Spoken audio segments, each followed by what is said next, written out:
Bon, gars, on va parler de l'ego aujourd'hui, ok? Alors, le titre de la vidéo, c'est « Tu n'attires pas les femmes car tu as trop d'ego ». Alors, j'ai pris quelques notes pour la vidéo parce que j'ai encore du mal un petit peu à articuler toutes mes pensées à ce sujet-là, mais je le trouve tellement intéressant, j'étais obligé de t'en parler. Et j'étais vraiment obligé d'en parler. Bon, le titre de la vidéo, c'est « Tu n'attires pas les femmes car tu as trop d'ego ».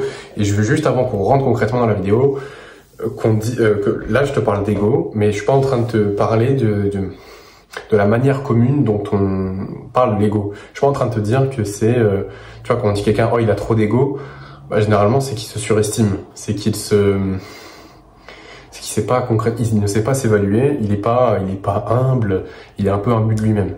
Là, je te parle pas vraiment de cette définition populaire de l'ego. Là, je te parle vraiment de l'ego, mais dans le sens, ton sens d'identité interne. Je te parle de l'ego vu par Sigmund Freud, pas par ce que je viens de te dire. En gros, juste un mec qui a trop d'ego, parce qu'on ne sait pas dire autrement le fait qu'il est juste pas humble et qu'il se voit plus que ce qu'il n'est vraiment. Ce que je veux que tu saches sur l'ego, c'est que c'est juste ce que tu penses être. C'est-à-dire, c'est une partie de toi. Tu verras qu'en fait, c'est un vrai problème et qu'il y a plein de gars, ils auront par exemple les meilleurs pick-up lines, ils auront les meilleures phrases, les meilleures techniques de drague. Au bout d'un moment, ils vont se faire larguer, ou il y a certaines filles pour qui ils vont être ultra repoussants, parce qu'en fait, il y a plein de micro-comportements qu'ils ont, à cause de leur ego, qui font qu'ils ne sont pas séduisants. Et je vais en fait justement t'expliquer pourquoi. Et tout ça, je le sors pas de mon chapeau. J'ai vraiment fait le truc du chapeau. Ça sort d'un livre qui s'appelle Models Attract Women Through Honesty de Mark Manson, qui est excellent. Là, je suis sur la deuxième relecture de ce livre et en fait, j'ai envie de te transmettre ce que j'ai appris, parce que vraiment, c'est incroyable. Vraiment, pour moi, ça fait un effet waouh de ouf. En gros, donc le problème de l'ego, c'est que souvent, c'est un maître et c'est pas un serviteur. Et la différence, c'est que ton ego se sert de toi et tu ne te sers pas de ton ego. Donc en gros, ça veut juste dire que t'es pas malléable. C'est-à-dire que, en gros, dans ta vie, tu vas avoir peur du rejet, parce que le rejet, ça va venir détruire ton identité. Ton identité qui est l'ego du gars qui ne se fait jamais rejeter, qui ne s'est jamais fait rejeter. Et tu refuses absolument de quitter cette identité parce que c'est très douloureux. C'est très douloureux de passer du gars qui ne s'est jamais fait rejeter au gars qui se fait rejeter mais s'en fout. Et c'est très dur de passer de l'un à l'autre. Et en fait, c'est ça qui fait que tu auras toujours peur de te faire rejeter. C'est ton ego, il t'envoie un signal, il te dit non, j'ai pas envie de changer, je suis très bien comme ça va être douloureux si on change. Ok? Et le truc, c'est que tu refuses le rejet, mais sous toutes ses formes, sur beaucoup de formes de rejet. C'est pour ça que tu stresses quand tu vas à l'oral, c'est pour ça que tu stresses quand tu vas parler à une fille, c'est pour ça que tu stresses, c'est pour ça que tu retiens tes mots en face de certaines personnes, c'est parce que t'as peur du rejet. Concrètement, t'as peur du rejet, et en fait, ce que ça t'empêche de faire, c'est que ça t'empêche d'être vulnérable. Et je vais juste préciser après un truc sur la vulnérabilité, c'est pas ce que tu penses. En fait, tu refuses d'être vulnérable à cause de ton ego. Tu refuses de te mettre dans une position. Tu te refuses de t'exposer au potentiel rejet. Et comme tu refuses de te mettre dans cette position, t'es pas toi-même, parce que en tant qu'être humain, il y a forcément des moments où tu dois être rejeté par des gens. Enfin, dois. Non, c'est pas obligatoire, mais je veux dire, tout le monde ne va pas t'apprécier comme t'es. Et le truc, c'est que tu veux quand même te faire apprécier par tout le monde, donc en fait, tu finis par te travestir. Tu finis par... en fait, ton ego, il est tellement ancré en toi, il est tellement l'ego du mec qui se fait apprécier de tout le monde et qui veut pas se faire rejeter, que en fait, tu modifies ta personnalité tout le temps. Tu dis pas vraiment ce que tu veux. Tu fais pas vraiment ce que tu veux, et en fait, le truc, c'est que ça se ressent émotionnellement, ça se ressent à travers des micro-comportements, et je trouve que les femmes sont très douées pour sentir ça, et c'est pour ça que, y a certains pick-up artistes, entre guillemets, donc les mecs qui abordent plein de meufs en masse, qui ont toutes les techniques de drague, ils sont quand même ultra pas efficaces, parce qu'en fait, si tu veux toutes les techniques de drague, toutes les phrases que tu vas dire, comment faire en sorte qu'une meuf s'investisse dans ta conversation, comment reframe la conversation pour que ce soit elle qui te court après et pas toi, c'est juste du mimétisme de être vulnérable. C'est plein de mimétisme. Et si tu veux, tant que tu mimes, en fait c'est fake it until you make it, sauf que ça marche pas, parce qu'au bout d'un moment, si tu fais pas le travail sur toi pour casser ton ego, ton naturel il va revenir au galop et tu vas chercher la validation quoi qu'il arrive. Donc, juste point sur la vulnérabilité. La vulnérabilité, ça veut pas dire de pleurer ou de montrer tes faiblesses à tout le monde. D'accord? Ça veut pas dire que tu dois te reposer constamment sur les autres. Rejeter la faute sur les autres, c'est pas ça, c'est être vulnérable, c'est te montrer tel que tu es, t'exposer au monde tel que tu es et risquer le rejet. Et être ok avec ça. Et tu peux peut-être penser que ouais, je suis ok avec le rejet, non, t'es pas ok avec. T'es vraiment pas ok avec. Vraiment. Comme moi je le suis pas non plus. Hein. Je suis pas un professionnel de l'ego, hein, qu'on soit clair. Hein. Je suis pas un maître en l'art de pas être needy. Je trouve que j'ai encore plein de comportements de mec needy. Mais je travaille dessus. Voilà. Honnêtement, je travaille dessus et je sais que c'est important et je sais que c'est ce qui va faire en sorte que je deviendrai séduisant, très séduisant. C'est que je suis moi-même. C'est que je suis ok avec le fait d'être vulnérable. Je dis ce que je pense ce que je dis, je fais ce que je veux et indépendamment, et j'ai pas peur du rejet, parce que je sais que ça fait partie de la vie. En refusant d'être vulnérable, c'est juste de la recherche de validation, concrètement. Donc ça, c'est des problèmes de l'ego, c'est que t'es en recherche de validation constante. Parce que tu refuses d'être vulnérable. T'es dans cette position aujourd'hui. Le truc, c'est que quoi que tu fasses, quoi que tu dises, au bout d'un moment, ton côté needy va ressortir. Au bout d'un moment, tu vas refuser d'être vulnérable. Tu vas chercher la validation et en fait, ça va se traduire à travers des micro-comportements et des émotions. Et les femmes sont très fortes pour ressentir ce genre de choses. Si tu veux, le fait de montrer ta vulnérabilité telle que tu es vraiment et de s'en battre les couilles concrètement du rejet ou pas, ça juste montre que tu as un haut statut social.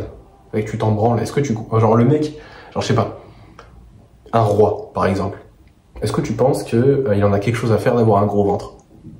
Il s'en bat les couilles. Et personne va rien lui dire. Il s'en bat les couilles. Et en fait, si tu veux, ce mec-là, c'est le mec qui a le plus de statut. Donc il s'en branle en fait du rejet des autres. Les autres le rejettent et alors? Il s'en fout. C'est le mec qui a le plus de statut. Donc si tu veux, c'est juste montrer que tu as du statut social. Et tu le montres à travers le fait d'être pas needy. À travers ne pas chercher la validation. Maintenant, quels sont les micro-comportements types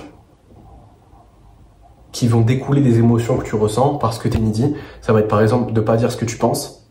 Alors je les ai pas en tête, je les ai écrits sur mon ordi, mais ne pas dire ce que tu penses, ne pas dire ce que tu veux de la manière que tu veux, donc t'es pas vraiment authentique. Tu vas pas montrer ton intention et on va le sentir. Tu vas te laisser marcher dessus par les autres par peur de les offenser, parce que si tu te montres tel que tu es, t'as peur de les offenser. Tu vas pas assumer tes envies.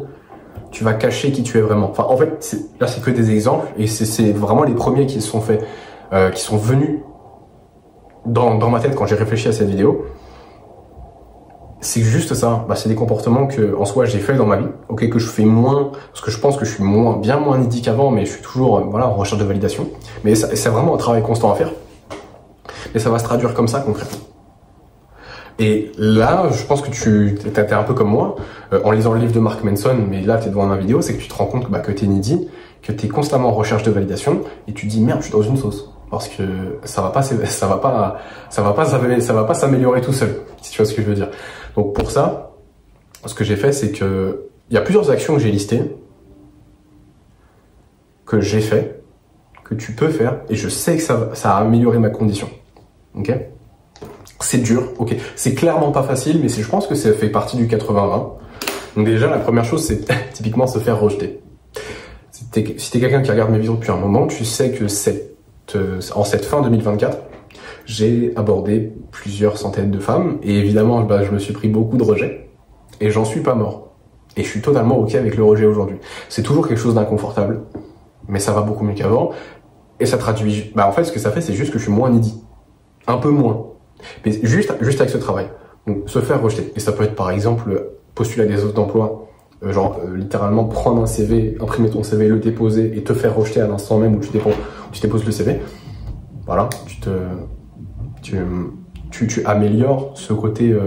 tu te rends de moins en moins needy parce que tu sais que le rejet, ça fait partie de la vie. Ensuite, je dirais ne pas mentir. Okay. Et celle-là, c'est dur... parce que en vérité, il y a des études qui ont été menées et on ment tous. On ment tous, et plusieurs fois par jour. Donc voilà, ce qui serait bien, c'est qu'on soit tous ok avec le bon. Ok, on dit pas toujours la vérité, mais le but c'est de dire la vérité le plus souvent possible. Et d'ailleurs, tu vois avec cette chaîne, j'essaie d'être le plus transparent possible. Tu vois, j'aurais très bien pu, par exemple, ranger encore plus, tu vois, ma chambre. J'aurais pu, par exemple, un peu mieux faire mon lit avant la vidéo. J'aurais pu ranger ça. Encore plus, parce que, qu'on soit honnête, j'ai rangé mon appart avant d'enregistrer la vidéo, parce que j'ai envie que tu aies une certaine image de moi. Ça, c'est un comportement needy, tu vois. Alors, le truc à régler, c'est pas que c'est pas que j'arrête de ranger mon appartement avant d'enregistrer une vidéo, mais c'est juste que mon appartement soit rangé tout le temps pour que quand j'enregistre une vidéo, ça soit ok.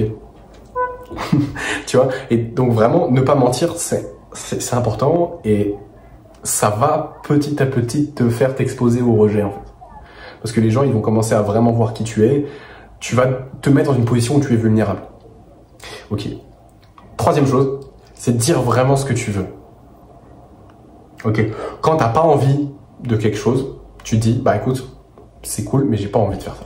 Quand quelqu'un t'invite à une soirée, mais que t'as pas envie d'y aller, plutôt que de trouver une excuse de dire non, je peux pas y aller parce que j'ai ça demain, tu dis, non, écoute, j'ai juste pas envie d'y aller. J'ai rien de prévu, mais j'ai pas envie d'y aller.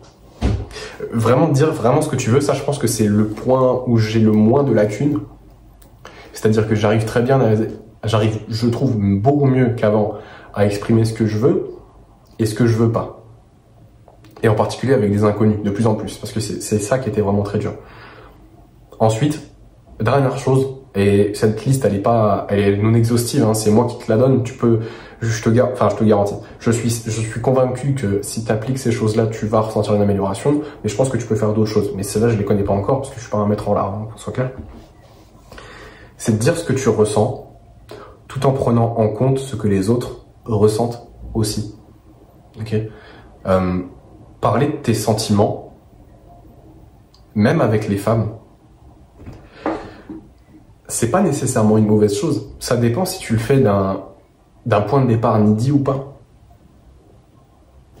Si ton point de départ il est pas needy, si t'es pas en recherche de validation quand tu dis ça, et t'as beau penser peut-être que t'es pas en recherche de validation, peut-être que tu l'es vraiment, ça sera bien pris. Ça sera bien pris si c'est pas d'un point de vue, d'un point de départ un peu needy. Attends, mon téléphone a bientôt plus de batterie là. Tout en prenant en compte ce que la personne... bref, ça sera pas mal pris en gros. Et ça va pas te faire perdre des points. Et si ça te fait perdre des points, c'est peut-être que la meuf avec toi, il faut que tu le vois comme ça, c'était peut-être pas la bonne. Et c'était peut-être pas la bonne. Ok. C'était sûrement pas la bonne. Et il y en a plein d'autres. Ok. Donc, dire ce que tu ressens tout en prenant en compte ce que les autres ressentent, ça s'appelle de l'assertivité et c'est une vraie qualité. Et la méditation, ça va t'aider à être plus assertif également. Voilà mon garçon, je pense que j'ai pas mal regardé c'est pas vraiment mon script, mais les points que j'ai écrits sur mon ordi, parce que je voulais rien oublier. Donc je t'ai moins regardé dans les yeux que d'habitude. J'étais peut-être moins séduisant, du coup. Bref. Mais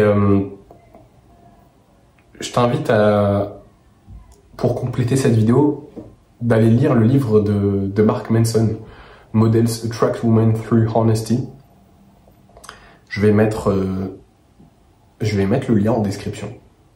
Non, ou en commentaire épinglé. Tu sais quoi, en commentaire épinglé, puis voilà. Le lien du PDF. Hein. C'est un PDF en anglais, par contre. Mon frérot, si tu comprends pas l'anglais, tu vas avoir des soucis dans la vie, je pense. Et je dis pas ça parce que pour être méchant avec toi, mais je dis juste parce que quand tu apprends plusieurs langues, tu as accès à beaucoup trop de connaissances que tu n'avais pas avant, des points de vue que tu n'avais pas avant, et tu peux pas t'en rendre compte. Tu penses que en français, on couvre tous les points de vue sur plein de choses. Pas du tout. Pas du tout. Donc, bref, apprends l'anglais. Et t'as pas besoin d'un prof pour faire ça. T'as juste besoin de regarder du contenu en anglais. Et c'est tout. Voilà. Et de continuer à regarder du contenu en anglais, même si tu comprends pas tout au départ. Voilà. Tu peux regarder la vidéo la plus vue de ma chaîne, c'est une vidéo qui s'appelle Comment je suis devenu bilingue en 2 mois. À peine prétentieux le mec, mais c'est presque vrai. C'est presque vrai. Bon, passe une bonne journée mec, on se dit à plus.